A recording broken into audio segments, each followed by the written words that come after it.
ин кӯдак 2 ҳафта пеш зери ҳамлаи саги номаълум монда аз 5 ҷойи организмаш осеб дида буд ва вазъи саломатиаш вазнен арзёбӣ мегардид. имрӯз бошад саломатиаш хеле беҳтар гардида духтурон ба вай аз беморхона рухсат доданд. ҳоло дар хона аст ва аз саломатиаш шикоят намекунад. наздиконаш мегӯянд ки нисбатан ин ҷиқӣ дар вай дида мешаваду халос. Горбалиса 9 рӯз хоб шудем, 10 рӯз ҷавоб шудем, як ҳафта поликлиникаи панда привозка гирифтем ана. Яна рӯзи шанбе бо числаи 19 ба 4 вакцинаша гирифтем, шукри Худо. Бо Худо хоҳаи маҳ 4 числа 5 вакцина мегирад. Ин бояд 7 вакцина гирад, чунки сага наёфтам. Вай ҳамин 2 рӯз пеш ин ҳамсоя акор биёд, вай дамкоми ҳамон коми 11 гуфтааст ки ин саҳар ҳам кучуки зард, тагои макаш, гарданош сафед буд. ҳамон талак аст, бо унҷо одамои калон даст ба чачаво фақат талак мекунад. моҳигул тошева низ аз беҳтар шудани вазъи саломатии духтар ва набирааш хабар дод. вай мегӯяд ҳардуи онҳо аз беморхона рухсатӣ шуданд ва ҳоло зери назорати духтурони нуқтаи осебшиносии шаҳри хуҷанд қарор доранд, зеро сӯзандоруҳои махсуси зидди ҳорӣ бояд то 3 моҳ давом кунад. сокинон аз вазъи саломатӣ шикоят намекунанд, зеро то рафт ҷароҳати аз захми дандони саг гирифтаи онҳо нопадид мегардад, аммо кӯдакони ноболиғ ҳанӯз тарс доранд. ҳозир нас детсад рафт, детсад ба додим ша ҳаче бачаҳо қатибо ва шавад гуфта ако ҳамин нервёж вайрон гирда ако як хел гирикра меистад, берун биромадан метарсад, бе аяшу бемон беинам берун мебиромаду ҳозир бутун бо берун биромадан метарсад гет бовош меистад кор нарафта то бевақта ман худам кор рафта мебиём ако ҳарчи ҳамина гирон шинад гуфта ако бебудиш нағз мегӯем ҳоли нағз шудаги шинеди ако вай шрам прам рафту шрамҳои дарунаш нест ако захми дарунаш гум шудаги шине ако вая яхел гирикра мешинад нервиош вайрон шудаги феълу хуй мекунад гет духтарчашам писарчашам вай духтарчашам буди амрӯза муҷанда духтарчаша мегазам гуфта буваша гезидагию сони бачаша гезидагию буваш халос мекунам гуфта кишанда ако гӯяд то вай кучкамо наёвем ин маҳалла тинҷ намешад гет бутун нотинҷ мон гет берун биромадан метарсем дар мозанакои калон биромадан метарсем. гурӯҳи 8 нафараи сокинони осебдида аз захми дандони саг дар микроноҳии сеюм вазъи саломатиашон беҳтар гардидааст. онҳо сӯзандоруҳои махсуси зидди бемории ҳориро низ бо навбат гирифта истоданд, аммо ин гурӯҳ аз пайдо нашудани саги номаълум нигаронӣ доранд. мегӯянд то саги номаълумро пайдо накунанд дар кӯчаву маҳаллаҳо хавотир мегарданд ва ҳатто барои бозии кӯдакон дар даромадгоҳи бино иҷозат намедиҳанд.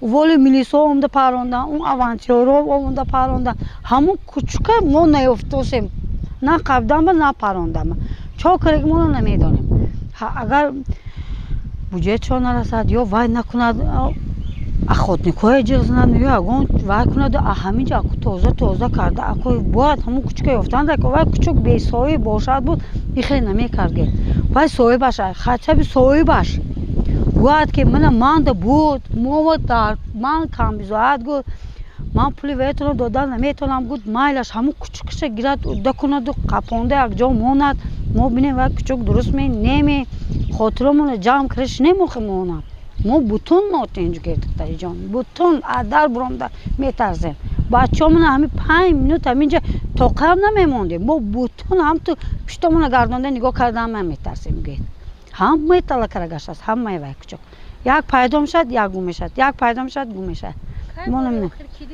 вай ҳамин шав саати 10 шаб бошад ё дина шав саати 10 аптека рафтаги якта келинчак гуфт ки духтарчаам ки бува бурон берун келинчак гуфтост ки мана аптека равам якта кучук талак кард ҳамун чист ҳамун аку мо ҳамун одамои дидагӣ мегӯд де ҳамун кучук мо диги аку мо як кучуки ҳамин зардакам дем ҳамун одам ҳамун кучука подозреват кара мегирем де аку. аз шӯъбаи эпидемиологии маркази назорати давлатии санитарии эпидемиологии шаҳри хуҷанд иттилоъ медиҳанд ҳар нафари осебдидагон аз захми дандони саги номаълум зери назорат мебошанд ва хушбахтона дар онҳо нишонаи бемории ҳорӣ дида намешавад, зеро ин гурӯҳ сари вақт ба нуқтаи осебшиносӣ ва ба беморхона муроҷиат намуда аз доруҳои махсус истифода карданд. аз ин рӯ мутахассисони эпидемиолог новобаста аз пайдо нашудани саг бовар доранд ки ин гурӯҳ пурра шифо меёбанд. давомнокии имгирии онҳо иммунизасияи онҳо ки мувофиқи фармон 3 моҳро давом мекунад аз ҳисоби ки саг номаълум аст онҳо 6 карат яъне ки бояд ҳамун эмдоруро бояд гиранд. ин дар худи ҳамон рӯзе ки онҳо осеб дида буданд гирифта буданд. дуюм эмдори онҳо дар рӯзи сеюм гирифта шудааст, сеюмаш дар рӯзи ҳафтум, чорум эмдори дар рӯзи 14. айни ҳол хеле ки 14 рӯз гузаштааст, онҳо 4 эмдориро пурра гирифтанд. 2 эмдори дигар дар рӯзҳои 30 ва 90 рӯз гирифта мешавад. онҳо мувофиқан ҳамон талаботи фармоиши вазорати тандурустӣ бояд дар рӯзҳои 30 ва 90 рӯз бояд гиранд. бемории ҳорӣ дар кадом ҳолат мушоҳида мешавад? дар ҳамон ҳолате ки агар шаҳрванд ё ки ҳамон шахс аз саг осеб бинаду эмдориро нагирад, дар он ҳолат бемории ҳорӣ нишонаҳош пайдо мешавад. вақте ки нишонаҳои бемории ҳорӣ пайдо шуд, аллакай ягон роҳи тавба дигар вуҷуд надорад. яъне ки пас аз максимум дар муҳлати 7 шабонрӯз аллакай дар ӯ фавт дида мешавад. хушбахтона ин чиз ҳоло ки ҳама он зери назорат гирифта шудааст. ҳама рӯза гуфта истодем ки аллакай 4 эмдориро онҳо гирифтанд. дар онҳо нишонаи беморӣ ҳоло пайдо нашудааст, яъне ки пайдо нахоҳад шуд, барои он ки онҳо зери назорат эмдори гирифта истоданд.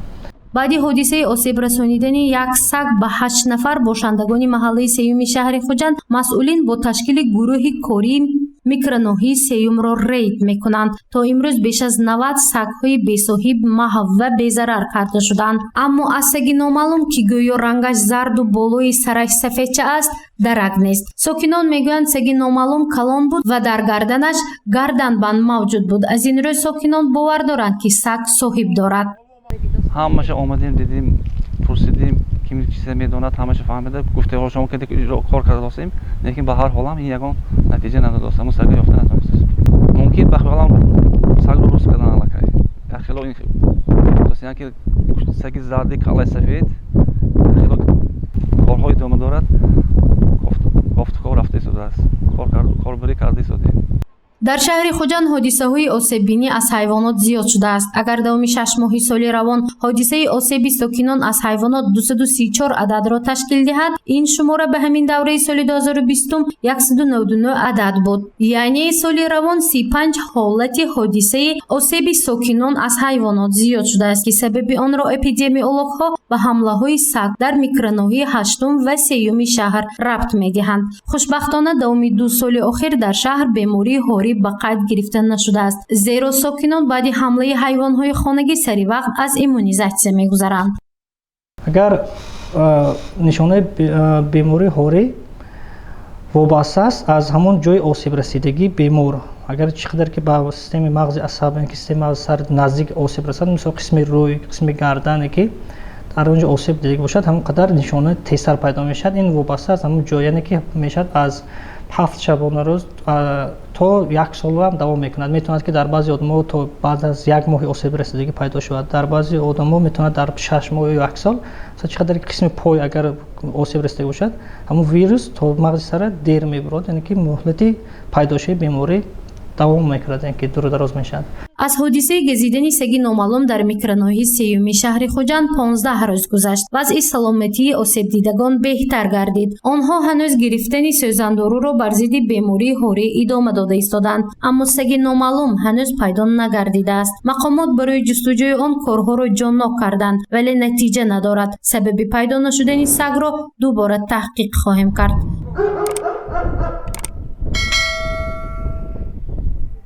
зурши мафнушкур ва Насим Раҳимов барои барномаи иттилооти хабар.